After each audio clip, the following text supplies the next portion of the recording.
back and forth between Gordon Ramsay and the vegan teacher was one of the funniest beefs in internet history, and it all began on the 20th of January 2021. Well, the lady has already just baiting, Firstly, we need to set the stage for the two contenders within this conflict. In the red corner, there was Gordon Ramsay, who not only holds the title of the world's most famous chef, but also ranks in third place amongst the world's richest chefs with a net worth of $220 million.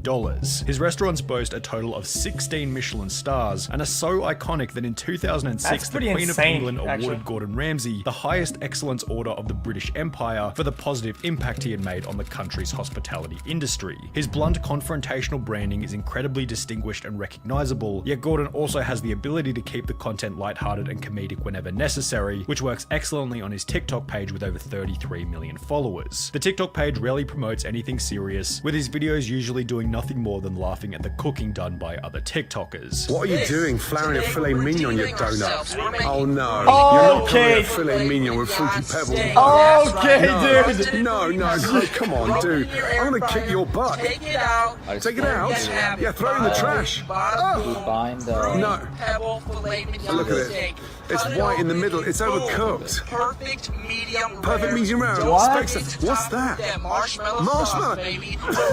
As a whole, Gordon Ramsay is up there amongst the most respected celebrities of all time, whilst our other contender in the blue corner, that vegan teacher, is down there amongst the least respected celebrities of all time. She started her social media journey back in early 2020, and as mentioned in the previous video discussing Mr. Beast, her goal is to mischaracterize the most beloved influencers by framing them in any way possible as terrible anti-vegans who are trying to destroy the world by eating meat. You're just so happy that Mr. Beast bought a whole store full of food and donated to the poor, right? What did that include? Innocent chickens who were murdered. The whole thing is wrong. Nothing that he did in that equation was good. Her achievements include being banned from TikTok numerous times, having an average channel dislike ratio of well over 50%, as well as owning the largest vegan documentary DVD collection in the Northern Hemisphere. Almost all of her growth has come from commentary channels talking about how terrible her takes are on topics relating to food. Vegan teacher, I think you have this problem of just not really realizing that nobody is going to ever really care about your message that you're trying to deliver. And from the get-go, it's obvious that the vegan teacher had absolutely no authority in comparison to Gordon Ramsay. However, with Gordon being one of the most distinguished chefs in the entire world, and the vegan teacher always looking for someone to call out, she'd begin the conflict on TikTok with a video explaining to Gordon Ramsay that animals weren't food from her perspective. So Gordon, one of the problems that I noticed that you have is you don't seem to understand the difference between food and animals. Food is something that you get out of the ground or you take it from a tree, and it's something that's very healthy for us to eat. Animals are alive. Chickens and cows. Yeah, but it's not mutually exclusive. It's not mutually exclusive, right? So they can be both. No? These things are not actually foods. Now, to give the vegan teacher credit where credit animal is due, and food. her argument here wasn't all that terrible. She presented it in a persuasive, logical, non-forceful way, using points that could be understood by anybody. The idea that if there's food on the trees and in the ground, then maybe it's best not to eat animals is a pretty appealing idea when you take it as a basic surface level argument. However, from this point onwards, it will become apparent that this was pretty much the only appealing logical argument she'd make, as her disdain for Gordon Ramsay seemed to grow, and her attacks became increasingly dumber and dumber. This can be observed in the next video she'd upload on him, being a 27-minute long video, which began by describing Gordon Ramsay as the following. Today we're going to talk about the devil. The devil's name is... I can't help but feel that if the prices were pretty decent and the taste was pretty decent, I don't think people would care that much, to be honest. People wouldn't give a shit.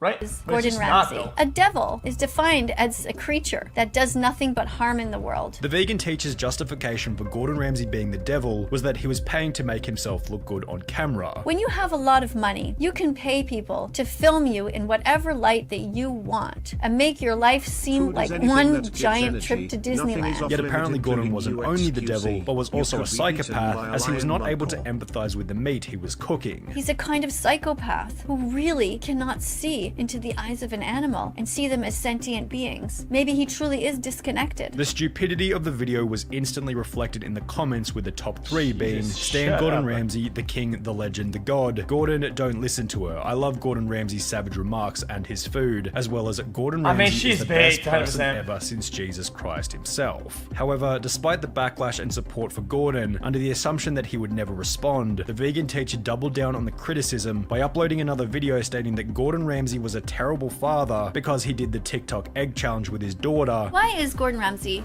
such a terrible father? Why does he teach his children speciesism, which is the purest form of racism? Which was accompanied by a full of unethical practices.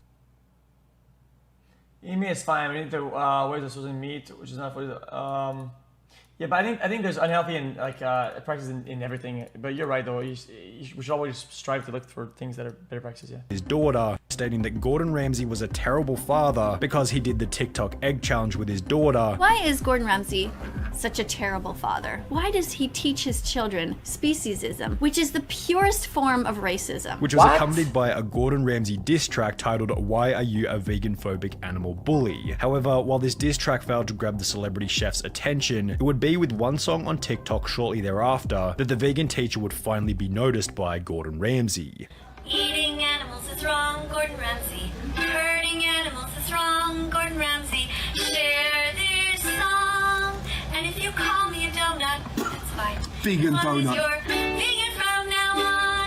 The video captioned, "Beef burgers were consumed while making this TikTok," showed Gordon Ramsay eating lettuce as if he was trying to appease the vegan teacher before spitting it out, calling her a vegan donut, and taking a bite out of a juicy beef burger. As the comments began to roll in, it was obvious that people loved Gordon's hilarious response. "My respect for Gordon Ramsay. Nice to meet you, you vegan donut. We've been waiting for this," whilst countless news articles were written about the event in favor of Gordon. The video response would go on to gain over 60 million views, which was more than the vegan teacher's total YouTube viewership combined. However, this was still only the beginning of the conflict. One thing that you have to respect the vegan teacher for is that her tolerance to criticism. Imagine being ratioed the size of your career, dude. I think that's like I don't know. That seems gonna. Criticism is on a whole different level. Most creators pretend that they don't care about criticism, but the vegan teacher seems to be one of the very few who legitimately couldn't care less about what people have to say about her. Despite being roasted by the entire world for a song about Gordon Ramsay, she'd brush it off as if it were nothing and upload another song as a response, in which she'd claim that Gordon Ramsay's TikTok was laughing at the trillions that had died, and that he was bullying the most innocent of animals just for fame. In addition to this, the vegan teacher would criticize Gordon's level of maturity. His response was to eat an animal in front of me. Does that sound like the response of somebody who's in their 50s, a mature person? Before going on to compare his TikTok response as similar to World War II. Think back to World War II and what happened there. This man thinks it's okay for that to continue to sentient beings. Which was concluded by the vegan teacher uploading another video in which she'd have a mental breakdown over the response. I would have said it was okay to keep doing it! To the shopping carts, like all of this.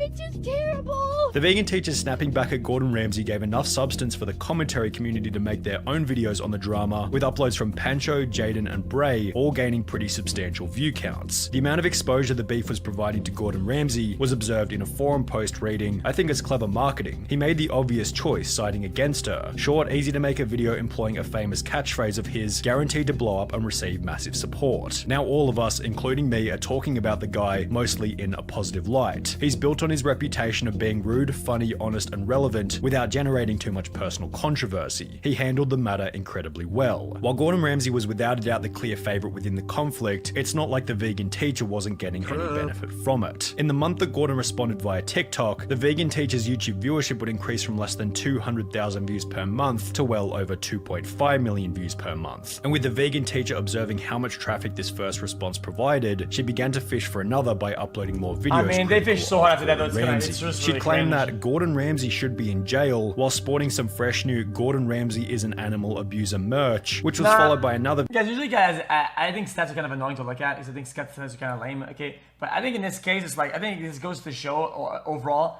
how much fucking out of all platforms, fucking TikTok, they're like cloud zombies, dude. They're video like, in which the vegan teacher would they're try and like make Gordon lose one of his something sponsors. else, man. Hello, Silk Milk. They Apparently spam you're paying posts money on to everybody Gordon else's Ramsay to TikTok, promote like, your it's product. insane. How crazy is that? Don't be doing that. He doesn't care about your milk. He's not even vegan. Why would you want him to promote this wonderful product that I drink myself every day? Now, I'm sure Gordon Ramsay could have yet again annihilated the vegan teacher by mocking her outlook on life in another TikTok, yet his next response was actually a little more elegant and wholesome. As a result of his first response to the vegan teacher, countless farmers created their own TikToks, thanking Gordon Ramsay for sticking up for the meat industry, stating that people similar to the vegan teacher had interrupted their daily life and even sent them death threats as a result. Wait, she's from West Island? Oh my god. No shot. She's from West. I knew she was from Quebec, but West Island, dude. Say less. Holy shit. West Island is a disaster. Actual zero head, dude. West Island, okay, here is like here we all like speak French. West Island they like speak English, right? But they get really fucking mauled. They get real mauled for no fucking reason. It's like the mauling part of where I live. It's insane, farmers. dude. Gordon would take a They're bunch like of these clips constantly before frustrated. compiling and uploading them as a compilation video with a caption reading, More than me always somehow. standing behind farmers, grateful for the work they do and passion they have on a daily basis, hashtag every chef needs a farmer. This video would once again go viral, amassing 30 million views, with almost every single comment stating something positive, yet this only seemed to give the vegan teacher another opportunity to respond. She'd upload a new video titled Gordon Ramsay Stop Encouraging People to Steal, in which she addressed the second response. In this video that 19.5 million people saw, these are some farmers who are saying thank you to Gordon Ramsay. The gentleman at the beginning, he is saying thank you to Gordon Ramsay because he's saying, you know, we really appreciate that you are giving us the green light to keep hurting these innocent cows. Before stating that she had started to address each of the farmers individually. I took 2 of these farmers and I made videos dedicated towards them. I didn't have time yet to do all of them. At this point, Gordon Ramsay likely realized that giving the vegan teacher any extra attention was a lost cause, as there would be no more responses from his end. Yet, the damage had already been done. It was stated by the vegan teacher in a YouTube video that her only goal was to get the world's attention. On TikTok, I do whatever I can to get the world's attention. You gotta do a song and a dance and be crazy and do whatever it takes to get people's attention. I mean, kinda and then when true. the attention is there, then you maybe have the chance to get them a little tiny bit interested in what you're saying of that It's not entirely substance. wrong, And you know. this is exactly what she managed to do. The vegan teacher achieved a certain level of notoriety and became widely talked about, largely due to a video mentioning Ramsay. Gordon got 90 million views out of it, the vegan teacher got an online career out of it, so maybe it was simply a win-win for both individuals. Not a win-win. Definitely not a win-win. Bro. You think that's fucking... You think that the respect or the PR that Gordon gets out of roasting her one time, whatever, is worth the fucking trade-off? It's just not, but still sometimes, you know, it's kind of fun to do it.